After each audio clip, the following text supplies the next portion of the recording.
Hey guys, today I'm going to show you how to wax a bike chain. So in the past, we used to use something like this, which a lot of people use. It is a chain lube.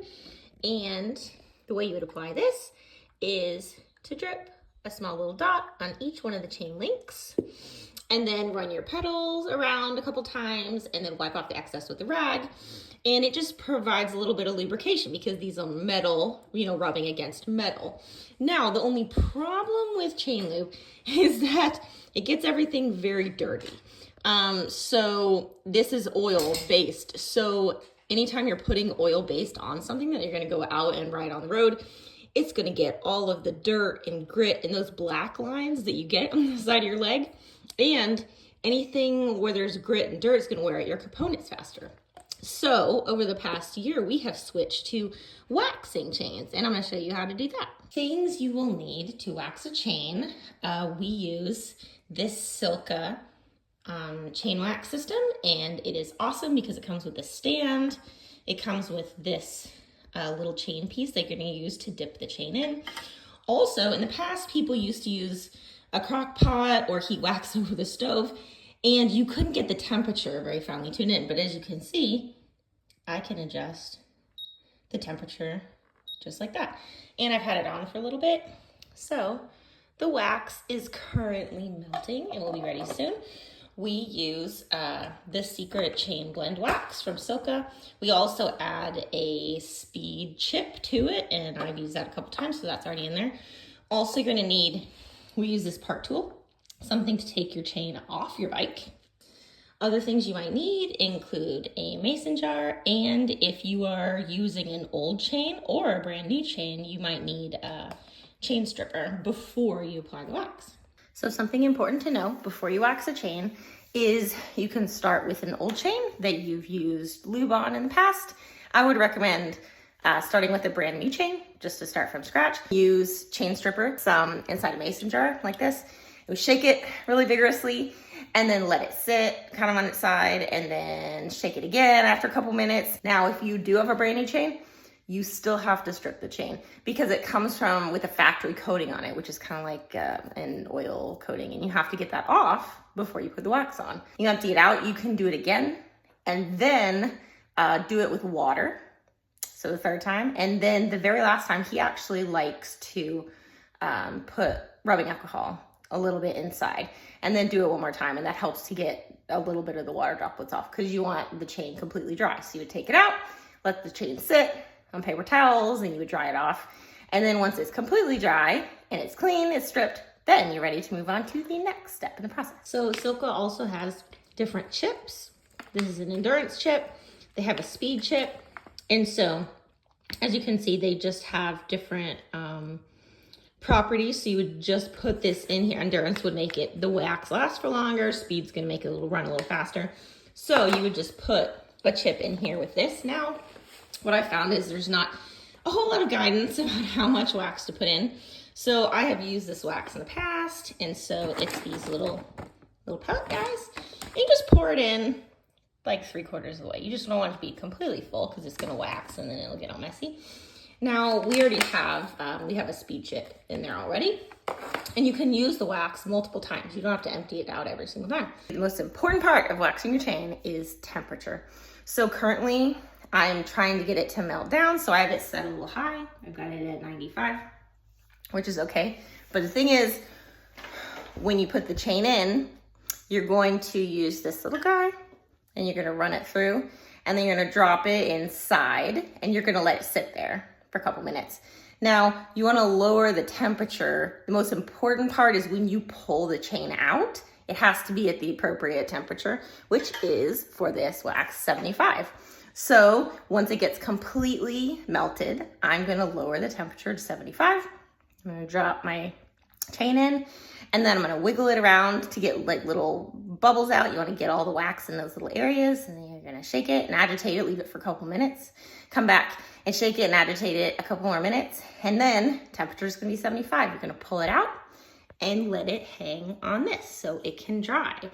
And then once it is completely dry, then you can break apart the links and put it on your bike. Some of you might be asking, how do I even take my chain off my bike? So I'm gonna show you how to do that. The first thing you wanna look for is something called a quick link. and I've already found it. It is right here. So it's the one that looks different. So you can see how it's got that little piece. This little guy is going to slide that way. The quick link is going to come off on either side, and then your chain is going to completely come off of your bike. So this is pretty easy. You're just going to insert the part tool. You're going to squeeze it together, and there you go. See, it is going to pop off. And then now you can completely remove the chain from your bike. And you can see this is a little quick link. Go, got them both up. So you have 2 quick links. You want to keep these, very important, and your chain. Okay, so now the chain is off the bike. And because this chain has been waxed in the past, you don't have to degrease it or anything because most of the wax is gone at this point and it needs to be re-waxed. So all you have to do is take like a microfiber cloth. You're just gonna get off any of the excess dirt, kind of any little bits of that black stuff from the road that are on the chain before you wax it. And it's okay if it doesn't completely come off, because once you put it in the wax, it's gonna be really hot and it's gonna melt and it'll kind of dissolve any little bits of dirt and debris that are left.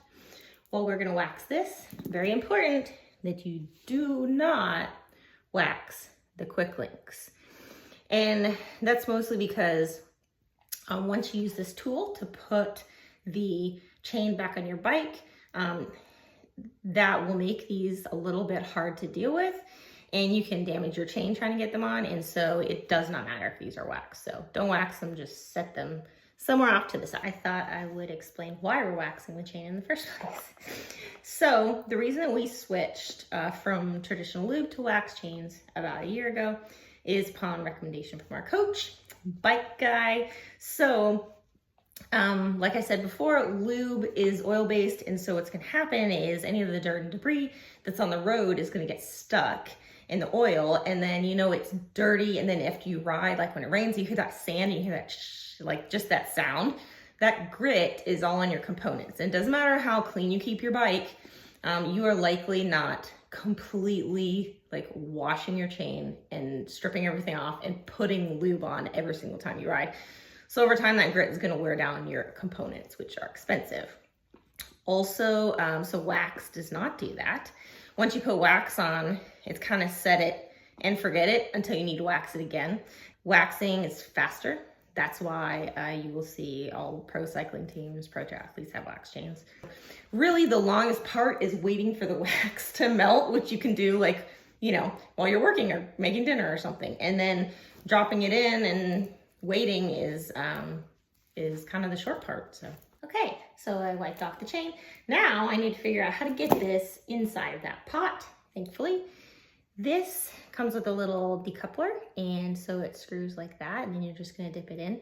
So all you have to do is just run this through the chain. Okay, so I have just laid the chain in a length, and then I folded it over on itself, so it's made like this neat little package, because then we're gonna run this little wire through, and there's gonna be ones that are a little bit easier to get through than others. So you're just gonna work your way through the entire thing and then hook it together. All right, so we've got the chain all the way through. I screwed it in, so then you can lift it up and dip it inside the wax. Okay, now is the fun part. We're going to lower the chain into the wax. All right, the chain is completely inside the pot. Okay, we have reached the point where we're gonna pull the chain out of wax. And the most important part is that the wax is at 75. So I'm going to pull it out, stick it on this nifty little hander, and let it dry for a couple minutes. All right, so the chain has dried for a little bit, and you can see how it is super solid. It's all one piece, and that's because the wax has hardened. So we need to take it off of this chain. So now, before you put it back on your bike, it is a good idea to go ahead and just physically break these links apart a little bit, so it's a little easier to actually get back on your bike. And then once you have it on your bike, you're gonna wanna either put your bike on the trainer and spin for a little bit, or you're gonna wanna ride it outside, and you're gonna get these little tiny wax shavings that go everywhere for like a day, and that's totally normal. So when you put the chain back on, it goes over top of the cassette, then it's gonna go over this pulley wheel, and you have to make sure that it goes over top of this metal piece. That is very important. Then it's gonna go over top this pulley wheel, and same thing, it has to go through this little metal piece right here, and then it's gonna come down here and connect. So look on the quick link and you'll see a little arrow, and it's directional. So we would have one quick link on one side, and it's gonna match up one quick link on the other side, and then the chain's gonna go in the middle. It's gonna connect those together and make sure that the arrow is going in the direction of travel of the chain.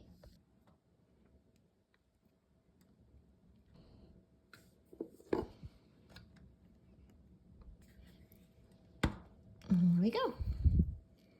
We have the freshly waxed chain on the bike, and I just wanted to spin it around a couple times so show you. It might sound a little funny and your derailleur might bounce a little bit because the pulley wheel has to, break into this wax just a little bit.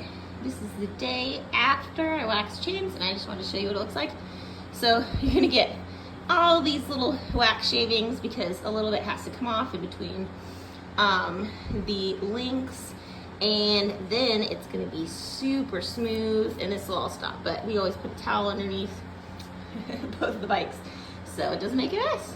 So you successfully waxed your chain, yay.